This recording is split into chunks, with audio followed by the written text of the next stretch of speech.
법원이 희한한 구속기간 계산법으로 법리적 탈옥을 시킨 지 124일 만에 그는 다시 구치소로 들어갔습니다.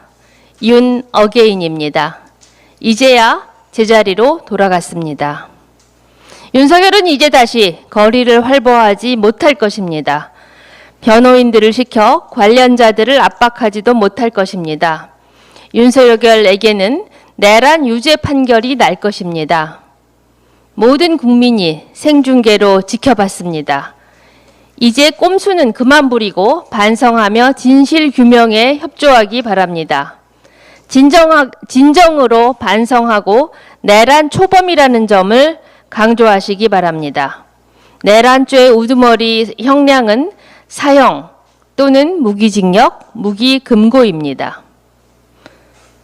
3특검이 다루는 모든 사건에 김건희 씨 지문이 가득합니다. 계엄 하루 전 김건희 씨는 국정원장에게 문자를 보냈습니다. 당시 국회에는 김건희 특검법 제2요구안이 계류 중이었습니다. 김건희 씨는 주가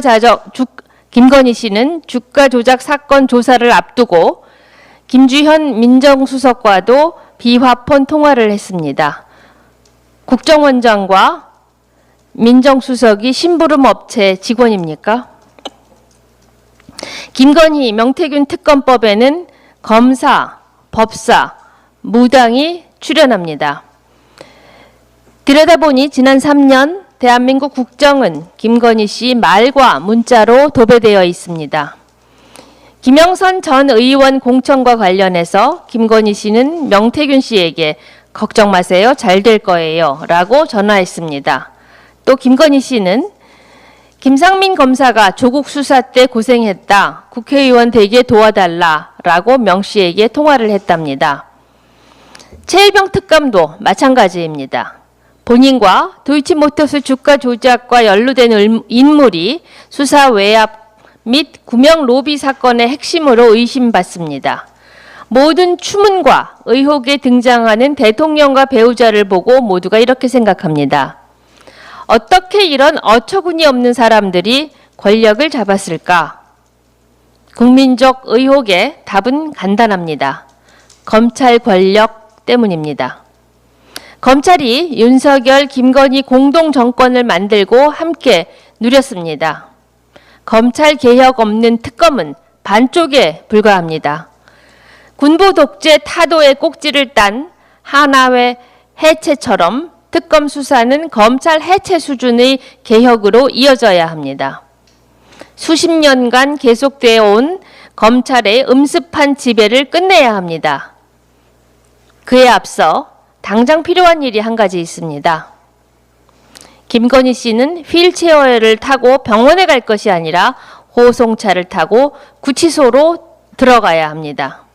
김건희 씨 구속, 그것이 정의이고 그것이 국민 뜻입니다. 감사합니다.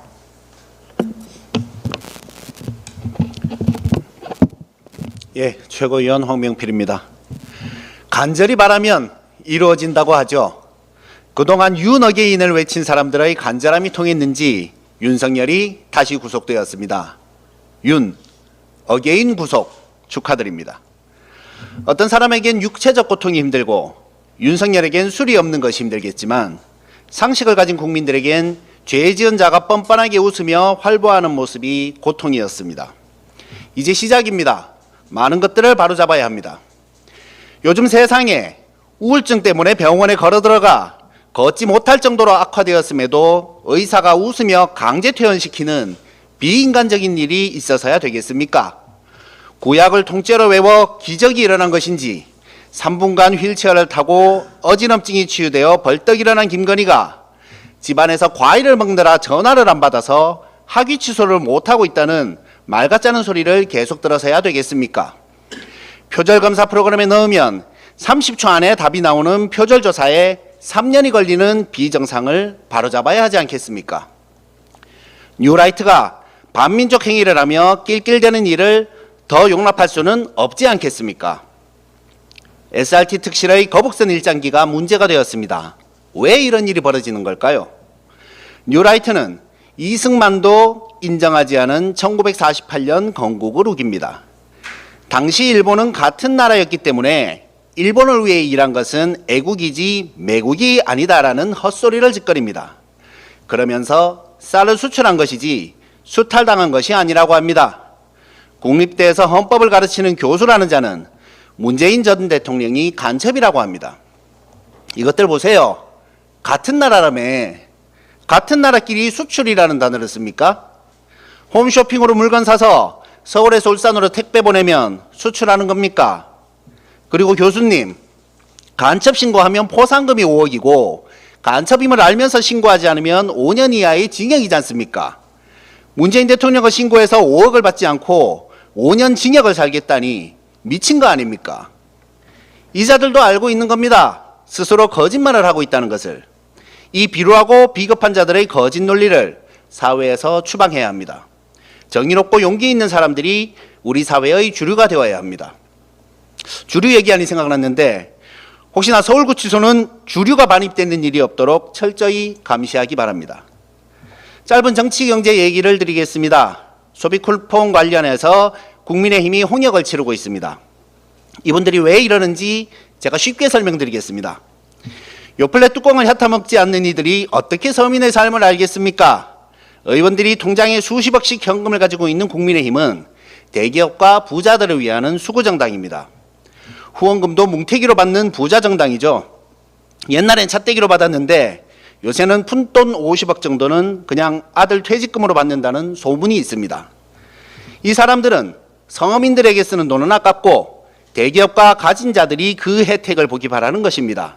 그래야 자신에게 이득이 되니까. 코로나 위기가 왔을 때 국민의힘이 제일 먼저 주장한 것은 법인세를 5% 깎아주자는 것이었습니다.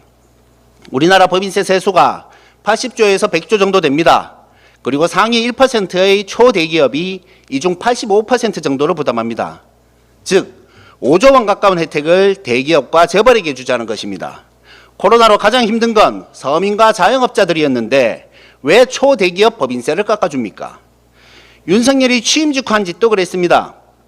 윤석열은 3천억 이상 세금을 내는 기업의 법인세 최고 세율을 3% 낮추겠다면서 대기업 총수들에게 언제든 저녁 먹으며 얘기하자고 했습니다. 세금을 해마다 20, 30조씩 깎아주면서 대통령이 보자고 하면 무슨 선물을 가져가야 될지 고민하지 않겠습니까? 옛날 정경유착도 아니고 이런 부적절한 발언에 대해 어떤 언론도 지적하지 않았습니다.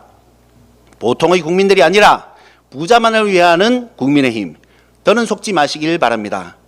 이제 일 잘하는 조국혁신당이 있지 않습니까? 저희가 하나하나 다 파서 정의구현을 끝까지 실현하겠습니다. 지켜봐 주십시오. 네, 최고위원 차규건입니다. Yun again, mission clear. 사필 규정, 어둠은 빛을 이길 수 없다 라는 말이 떠오르는 정의로운 아침입니다. 최근 서울의 낮 기온이 37.1도까지 올라 1908년 근대 기상 관측 이래 117년 만에 가장 더운 7월이라고 합니다. 야외에서 몇 분 서 있기도 힘들어 대부분의 시민들이 그늘이나 에어컨이 있는 실내로 더위를 피하고 있습니다. 말 그대로 폭염입니다. 하지만 이런 폭염 속에서도 그늘 한 점 없는 야외에서 온몸으로 땡볕을 그대로 받으며 일하는 노동자들이 있습니다. 이들은 특별한 노동자들이 아닙니다. 우리가 흔히 볼 수 있는 환경미화원, 도로보수원 등 우리의 일상을 안전하고 쾌적하게 만드는 노동자들입니다. 또한 건설 노동자들 역시 폭염에 그대로 노출되어 있습니다. 정부와 지자체는 매년 폭염에 노출된 5개 노동자들에 대해 적절한 휴식을 보장해야 한다고 하지만 안타깝게도 노동자들은 여전히 희생되고 있습니다. 지난 7일 경북 구미시 아파트 건설 현장에서 20대의 외국인 노동자가 온열 질환으로 사망했습니다. 구조 당시 거의 온도는 40도였습니다. 40도 상상이 가십니까? 폭염이 계속되는 한 이렇게 노동자들은 계속 일터에서 죽음과 사투를 벌여야 할지 모르겠습니다. 이러한 현실을 막기 위해 작년 10월 폭염 시 사용자의 보건조치 의무화를 담은 산업안전보건법 개정안이 국회를 통과했습니다. 이후 고용노동부는 지난 1월 23일 체감온도 33도 이상 환경에서 일할 경우 2시간 이내에 20분 이상 휴식을 부여하도록 하는 산업안전보건 기준에 관한 규칙 개정 영안을 입법 예고했습니다. 하지만 5월 23일 대통령실 산하 규제개혁위원회는 이러한 사용자의 의무가 과도한 부담을 초래할 가능성이 크다면서 철회를 요구했고 고용노동부는 이를 수용했습니다. 이후 폭염으로 온열 질환자가 폭증하고 사망사고가 발생하자 고용노동부는 이틀 전 불이 나게 해당 규정에 대해 규제개혁위원회의 재심사를 요청했다고 합니다. 왜 사람이 죽어야만 대책을 세우는 것입니까? 이래서 재난이 인지라고 하는 것입니다. 체감온도 33도는 심혈관 질환, 신경계 이상, 근육 경련 및 탈수 등의 신체 변화를 가져오는 온도입니다. 규제개혁위원회 그 잘난 위원님들은 에어컨이 빵빵 나오는 시원한 실내에서 폭염 시 노동자 안전대책이 과도한 규제라고 심의했을 것 아닙니까?